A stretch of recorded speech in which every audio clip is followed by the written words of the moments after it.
the prohibition of the usage of force is a foundation pillar of modern international law. Interventions are prohibited, also the human intervention. World peace only justifies the use of military forces in case this is resolved by the UN Security Council. Such missions do not at all affect the principle of neutrality, because there are no wars between states, according to the tradition of international law, in particular international law of war. The so-called Irish clause does not apply. Nevertheless, there are wars, modern or non-symmetrical wars. The EU of the Lisbon Treaty is arming for war. It is not an organ of peace. Ireland will not be able to escape from war. The EU is about to establish itself as global or great power besides the United States of America. Thus the obligation for peace, it's called in German Friedensparadigma, paradigma of freedom, which is being spread everywhere as the most important justification of EU integration, is abundant. And now to the arguments against the Treaty of Lisbon. The Lisbon Treaty is incompatible with the Constitution of the Republic of Ireland. It infringes the irrevocable principles of structure of Ireland. For example, the democratic principle, the principle of rule of law, the social principle, which are not at the disposal of politics, not even to those of the Irish people, because this would put an end to the freedom and equality of the Irish, as well as to their brotherhood or solidarity to each other. For example, the Constitution, which is born with man or woman, the dignity of the Irish.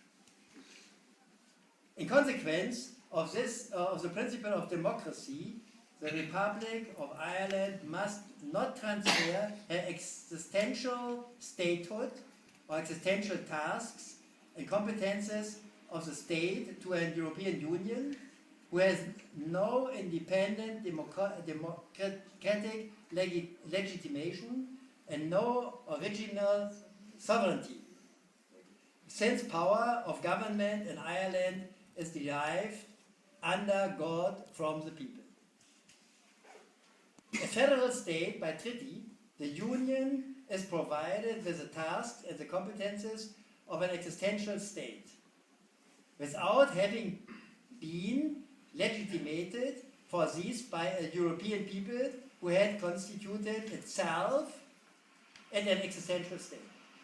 The peoples of the member states are only able to legitimate joint exercising of the transferred rights for sovereignty. If the principle of restricted empowerment is observed. This principle alone makes possible democratic accountability of union politics through national parliaments.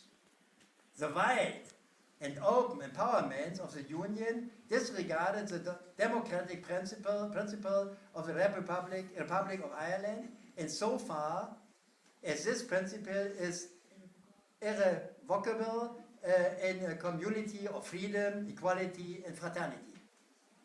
The principle of restrict empowerment is a lifeline of the Federal Constitutional Court of Germany.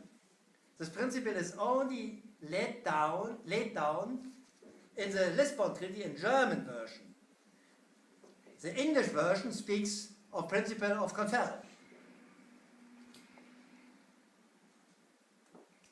Next part. The economic and monetary union brought about a neoliberal constitution of markets and competition. The resulting denationalization is incompatible with the principle of social welfare, and especially with the principle of economic stability, which would include an obligation for effective employment policies.